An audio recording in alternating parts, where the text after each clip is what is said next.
The Houthi terrorists out of Yemen are blowing up ships and sending missiles into Israel as often as they can get them up in the air. Oh, drones too. Why doesn't the United States respond and wipe them out in an afternoon? We'll tell you why.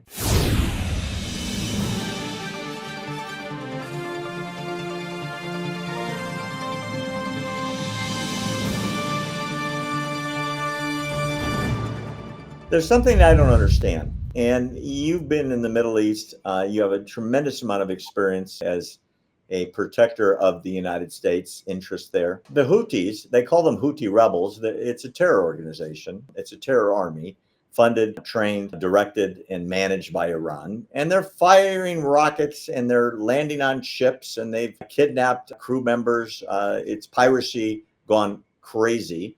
They're even shooting high explosive weaponry at American Navy vessels. I'm just blown away that in addition to forcing Israel to take this sort of abuse, so are we. So are the other navies that are there to protect their ships. You can't knock down all the missiles. Ships are still getting hit all over the Mediterranean and farther down south.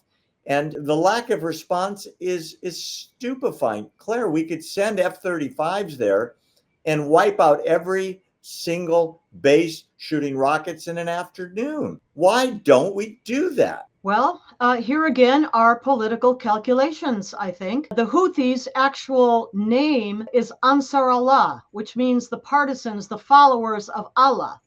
That's who they are. And they are, yes, as you say, armed, trained, funded, sponsored, backed by the Islamic Republic of Iran.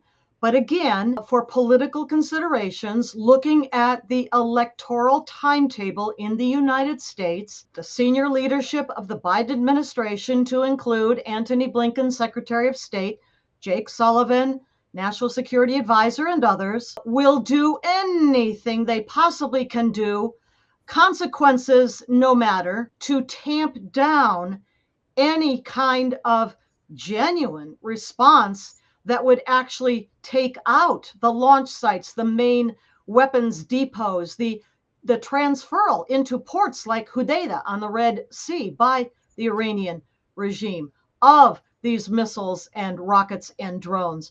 Tamp all that down just so that there can be a claim as we head to November of, oh, calm in the Middle East. Well, there's not calm in the Middle East in any way you look at it, because the Iranian proxies, their Islamic jihadi proxies, to include Ansar Allah, as well as Hamas and Hezbollah and the Hashd-e-Shaabi, continue with whatever they want to do, which is to lob missiles, rockets, and drones, not only at Israel, as you say, but at international shipping, the majority of which, by the way, has now detoured around the entire continent of Africa to avoid these barrages and also to avoid the insurance costs that would come with braving those waters. This feckless leadership of the United States, if it is about the November 5th elections, is disgusting, despicable, and encourages more terror, not discourages.